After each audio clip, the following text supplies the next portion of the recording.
You're listening to Healthcare Now Radio. Stand by for This Just In, the latest in healthcare innovation and technology trends with your HIT advisor, Justin Barnes.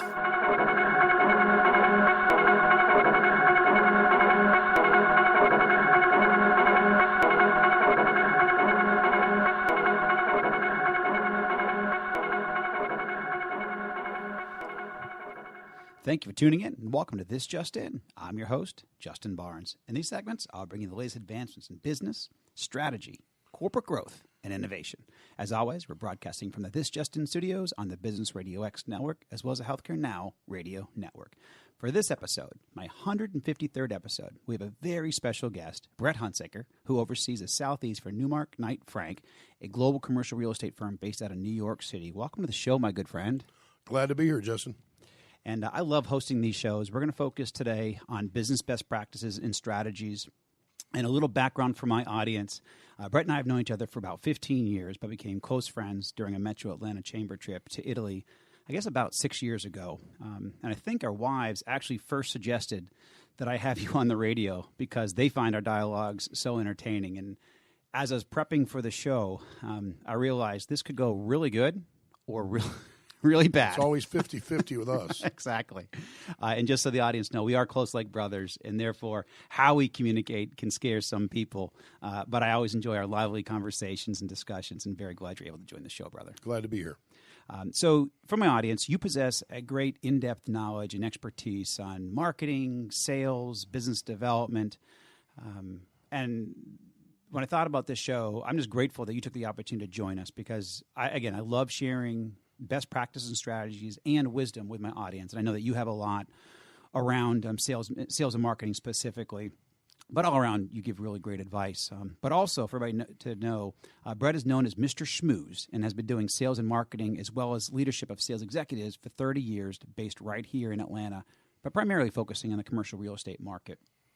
Besides being just an all-around great guy and a true sales expert, Brett is also the subject of a book by Richard Abraham called Mr. Shmooze, The Art and Science of Selling Through Relationships. So I can't wait to dive into this. Tell us about that book really quick and how that came about. Well, Rick and I were working with a commercial real estate firm up in Chicago, and it was during the dot-com boom, and we were trying to get ourselves into some consulting business. And basically that book was written with a lot of things, not just from me, but probably 6 or 7 other folks that Rick and I knew that just really built relationships with folks. And it was one of those things that he wrote the book for us to use as a marketing tool to go out and talk to the venture capital guys that were all selling their new ideas to the commercial real estate industry. Yeah, and I can see after I read the book, I saw why having Brett as a friend is such a blessing because he is one of the most generous, giving people on the planet. And you're always coming back from trips, making me feel special, make my wife feel special, always doing extra things for us. And we just thought it was really cool. But then I realized there's a science behind it because the book is all about those nuances and those strategies. Yeah, so. And it's about elevation. I mean, anytime you can take something simple and elevate it up to a experience, it's a win-win for both sides. And Rick Abraham, who wrote the book with me and lived that life, has been a joy for the last 30 years to be able to share those kind of things with not only business acquaintances but personal friends. Yeah. So before we dive in too deep, tell us a little bit about you, your background, where you grew up, college, all that good stuff. Yeah, I grew up in Southern California and went to Cal State Fullerton. And in the early 80s, my current wife at that time had a child and decided to start anew in a new city. Met a good guy here that was my mentor named Arnold Heflin, and got in the commercial real estate business with a building in downtown Atlanta, 55 Park Place, and learned the business from him. And as the years went by, the companies I was with, I never left the company. It seemed like we always got bought by another company. So there was always new influences and programs that I learned through a lot of outstanding individuals as I grew up in the industry. And it was it's been fun because it's a lot of my companies I've been with, I got up to the national marketing level and met people from all over the country, and it's been a pleasure to be in the commercial real estate in Atlanta, but also see how it's growing around the whole Southeast. Yeah, and your network is just ridiculously amazing. I mean, no matter what business I'm in, I tend to invest around and sit on different boards. You always have ways to help me, and no matter what sector, it's kind of cool. So I'm always maybe I for should have created a thing called LinkedIn. No, you should have exactly before they did. Yeah. So let's start off with kind of like a high level question, and this will kind of begin to dive us in. So at a high level, to win more business, what do you think are the most important aspects, keys to success? Well, and from my perspective, and not, first of all, it's relationships. I mean, if you can put yourself into a relationship, and it takes time, and you got to listen. I think the biggest problem in sales today is that people are selling as opposed to listening. And I think, the concept of building a relationship with someone and getting to a level where it's you're not walking in cold to a meeting, and it's tough to do because a lot of people are out there really cold calling still, and you got to have some patience to learn how to build those relationships. So number one and foremost is have somebody in that room that knows you, but always listen to them. What's important to them. That's to me the most important thing. Yeah, and I completely agree. And also, we're going to dive in, just for my audience sake, we're going to dive into this fairly in depth from a standpoint of, I'm going to break this up into 2 shows. So we're going to record our show today, about 26 minutes or so, and then we're going to do a second show. In the follow-up show, we're really going to focus on different chapters and themes that are in Mr. Shmooze. But here we're going to keep it, just more general best practices and thoughts that you have. But again, for all my audience, we will dive into the book, Mr. Shmooze, in our follow-up session that we'll record right after this. So how do you recommend someone stand out with target clients that you're trying to get business with? That's again, it goes back to listening. I think if you know, and I always say communication to clients, I call it my 4 Ps. It's you got to, anytime you communicate with a client, think about the 4 Ps. One is, basically problem solving. That's, if you can find a problem and solve it, you win. Now, I would say also don't create a problem to solve a problem. I have stories on that forever. But so problem solving is always important. Profit, you make somebody money or save money. That's one of the Ps. Power, if you can help someone elevate their position, in other words, maybe a lower manager that you do something for, and they increase their power in that position, get a higher job, they'll ride along with you for that. The other thing is always find someone a job. That's power to me. Mm-hmm. And the final one's passion. If you're communicating with someone, you want to build a relationship, then and you know what their passion is, always think about their passion first, because then you are warm to them. You're not a stranger. Yeah, you're really investing in the person. Like you said, you started off, you're investing in the relationship. You're being a significant value to them. You're helping their career. You're making them look better. And those 100%. Those are massive keys to success. And like you said, building really strong relationships, long-term bonds, because this can be a customer over and over again, probably in many cases. And that's what a lot of people miss. One customer as opposed to 100 customers, but that one customer could be 100 over the next 20 years of your career, and who they know as well, because you do a good job for them, they're going to be a referral aspect of that as well.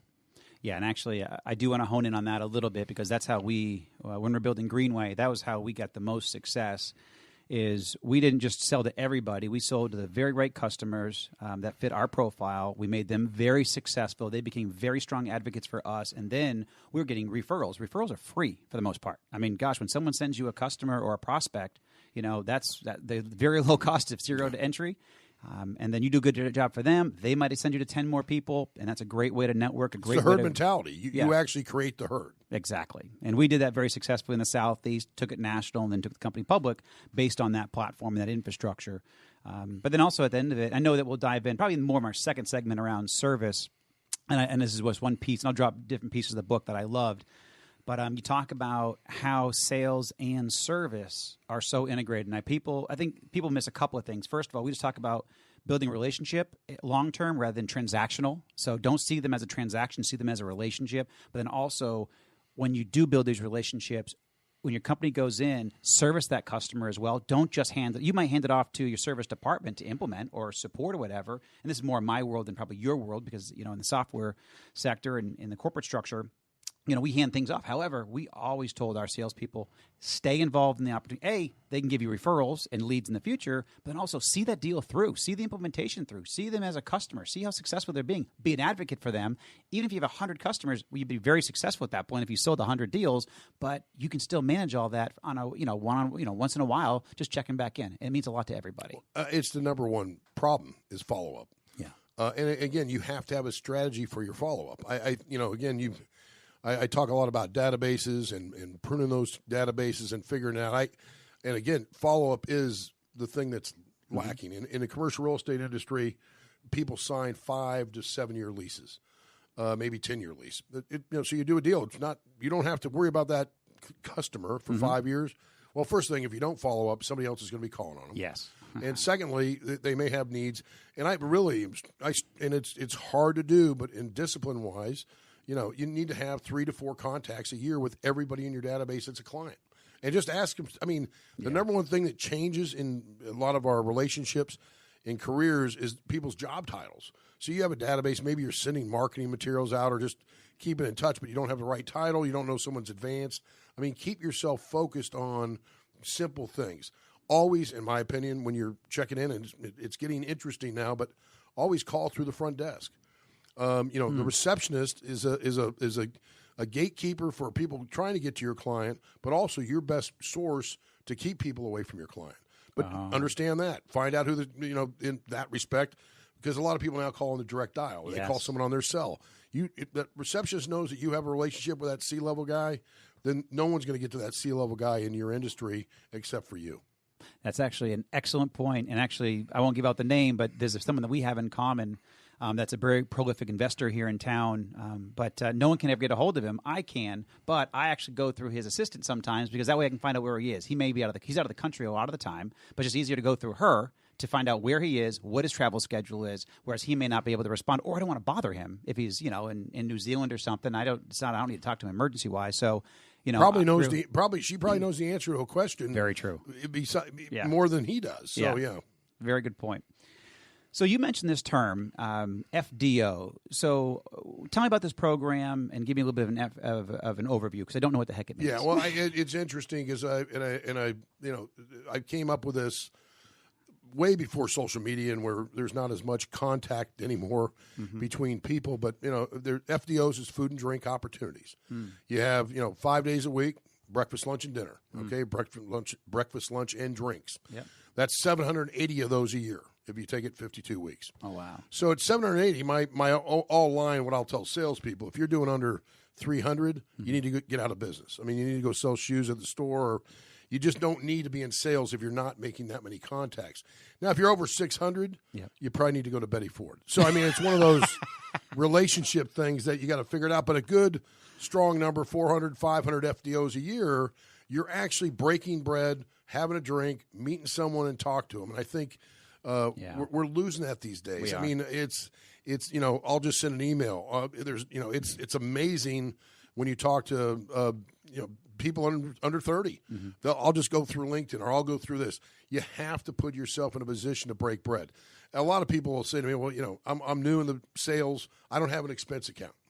Then go for coffee. Right. I mean, get over and do something. I have a meeting next week, and a client, I said I'm going to come over for coffee, and he goes, then bring it. So it's interesting because he knows that I actually bring some coffee over. And I started this whole program with the touch points for afternoon stuff up in New York a long time ago in the 80s. And I was literally, going up and asking people for business. They all wanted to go out and meet afterwards. And we created a program called Meet-Ats and started having cocktails that I found my competitors and I actually split the check. Yeah. So we could afford it and everything else. So basically, FDOs have a chart, breakfast, lunch, and dinner. Now, again, I have a whole program for it. If you got a family at home, you don't do the nighttime stuff, but you really load up on your breakfast and lunch. I was down in South Florida, and I literally saying this exact program. Well, no one gets up in the morning for coffee. I drove by 3 coffee places. They were all packed. Yeah. So there's always a place to find it. You don't have to spend a lot of money, but if you chart it on your program, you can actually make sure you're following through on a weekly basis. And you got to plan ahead. You grab coffee or especially at dinner or anything else, you got to plan a couple, 2-3 weeks out in advance. Yeah, no, fantastic advice. And I think one thing I picked up on there was there are a lot of companies who don't offer expense accounts or extremely limited expense accounts now because we're always watching that mighty dollar more than ever. But this is investment in yourself. This is investment in your future. This is investment in your business. So maybe you can't expense it, but you still got to do it to your point. You can do it cheaply. You can do coffee. You can do a very light breakfast, and you can expense in your taxes. So I mean, you can still take the deduction. Well, it's your tuition in sales. Yeah, exactly. You spent the money in college. Now spend some money on sales. Very, very true. For those joining us a little late, my guest today is sales and marketing expert Brett Hunsaker, a.k.a. Mr. Shmooze. So tell me about your thoughts on CRM systems. Your companies that spend millions of dollars, thousands of dollars, $100,000, millions, tens of millions of dollars in CRM systems. What do you use, and how do you manage your client target database? Well, once I heard a statistic from an Australian consultant that said that industry is like let's just say it's a $10 billion industry. Yeah, more. And basically, the CRM programs are in place now. Only about 5% are used. I mean, so people spend a lot of money on it. I have salespeople that don't want to put information in there. And basically because they think I'm going to take it as a manager. Mm-hmm. I'm not going to call your clients and ask how their wife Betty is. There's a fear there, but that you still control your information. So basically we have a proprietary system for our company, but also a lot of guys use Salesforce. Yep. I think that's probably the number one I hear about. But all I would say on the number one thing is capture everything in your CRM. Yeah. Forget about if the company has or not. You have your copy, but make sure you have it because that's where the skill set that I actually have. I did all this on notepads. Yeah. Nowadays you have it in there, knowing those little nuggets of information. So when you come across some other information, you know to share it with that person. And so I think it's. And it's funny, you got to update it. I find it amazing that people, and I've done some studies on this. Your database is dead probably 30% a year. Mm-hmm. Information's bad. Yes. If you don't update it regularly, you're going to be in a situation where you're not going to have good information. And I don't know if you want me to dwell in it now, but I have a program called Value Your Rolodex, which is that shows you how old it is. Mm-hmm. You tell somebody young now, they don't even know what a Rolodex is.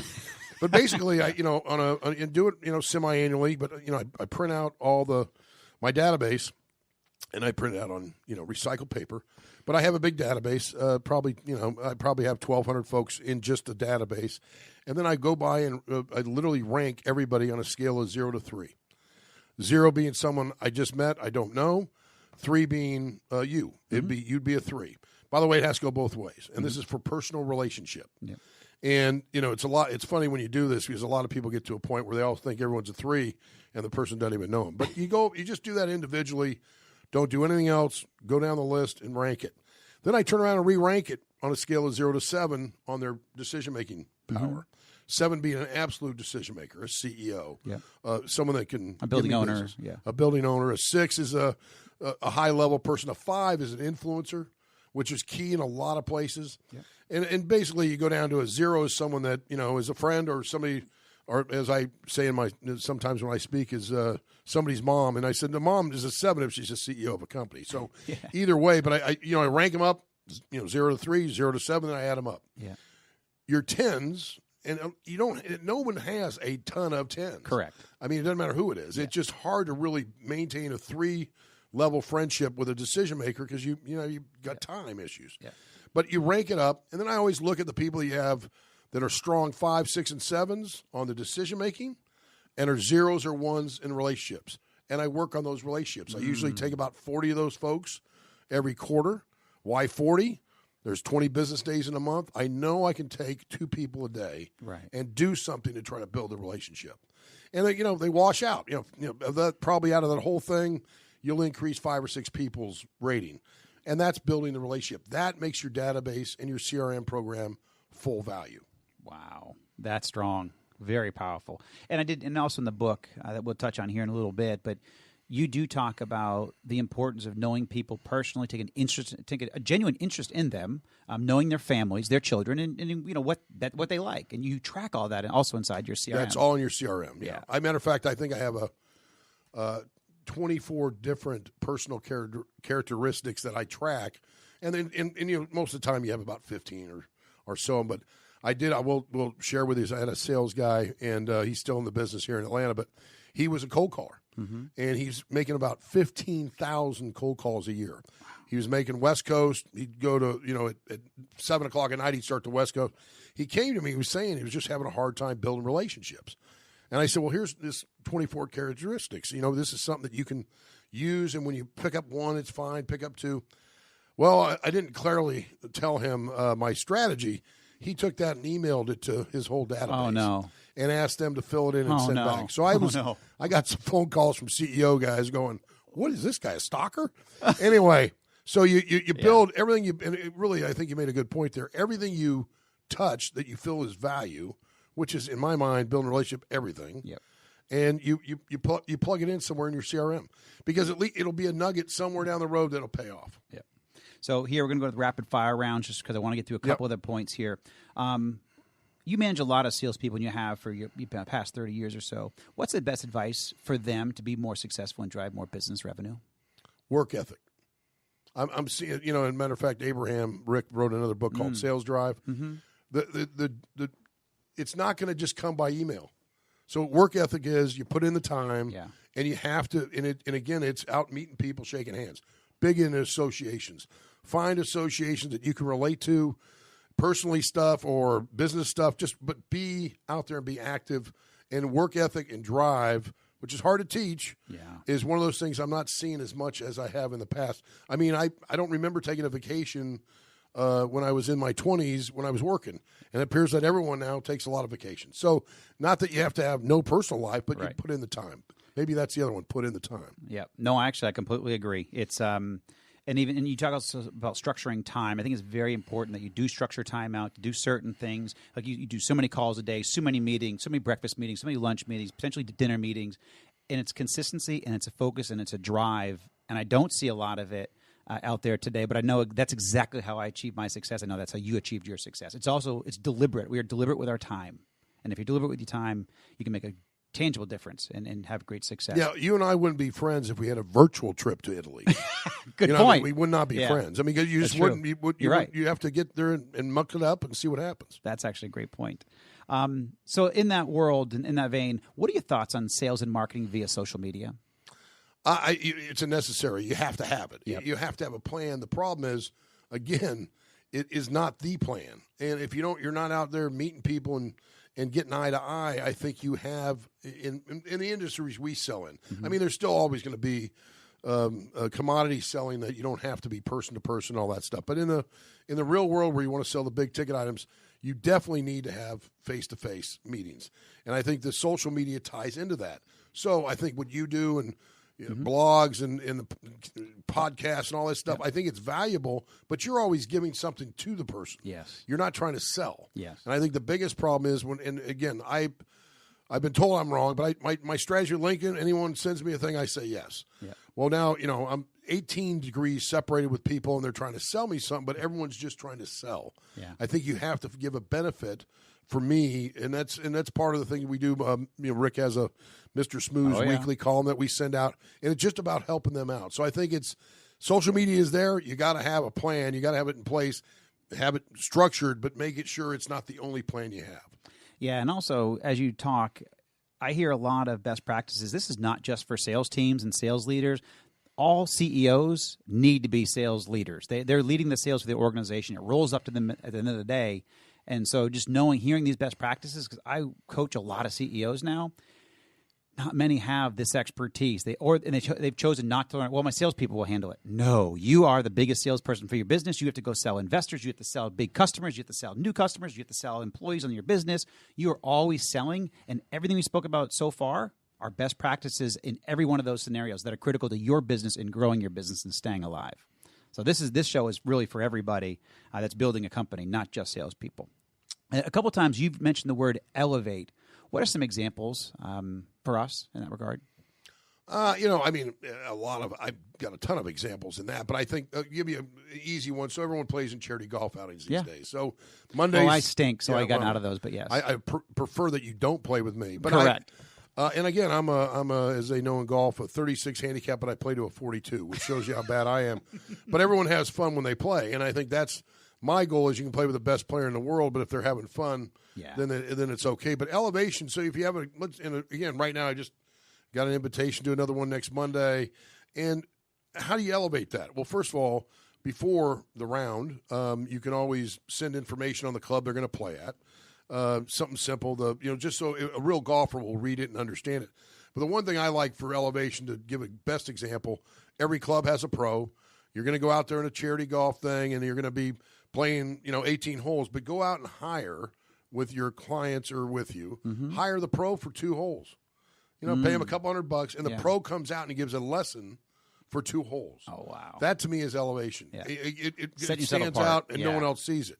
I had a long, good run at the establishment called Morton's. Yeah. And literally there, everything I did had an elevation touch to it. When the client walked in, there was his or her drink was on the table. The dinner itself was structured very formally. It was family style, which they don't like to do. But on the way out, when they left, the whole thing about it, Morton's at the time was Italian, Frank Sinatra. And in the car would be at the time CDs, or it would be the Frank Sinatra #1 tape playing when the guy got in the car. If you could work it out, you get the car wash while they're in there having dinner with you. There's a lot of ways to just do little things to elevate. And the way I would say it best, and it's for all of us, what do you like? Right. So when I was a broker and I was leasing office buildings, I gave out pens. I gave out Mont Blancs because I wanted a Mont Blanc. That's awesome. So always think about yourself. Yeah, no, love it. Yeah. Thank you, Brett. We are going to record another show here, but that's all the time we have for today. And thank you very much for taking the time out of your busy schedule to join us, buddy. Thanks, buddy. And thank you to everyone for joining us today. And please tune in weekdays at 2:30 p.m. Eastern, 11:30 a.m. Pacific to hear our latest shows. As always, you can track me on Twitter at HITadvisor and use the hashtag ThisJustinRadio so we can respond to your comments from the show. If you miss any of this episode or want to hear more, all of my shows are always posted on Apple iTunes, SoundCloud, iHeartRadio, Spreaker, Google Play, and TuneIn. Also, you can check out the new website we've launched at justinbarnes.com. Thanks, everyone. Have a terrific week.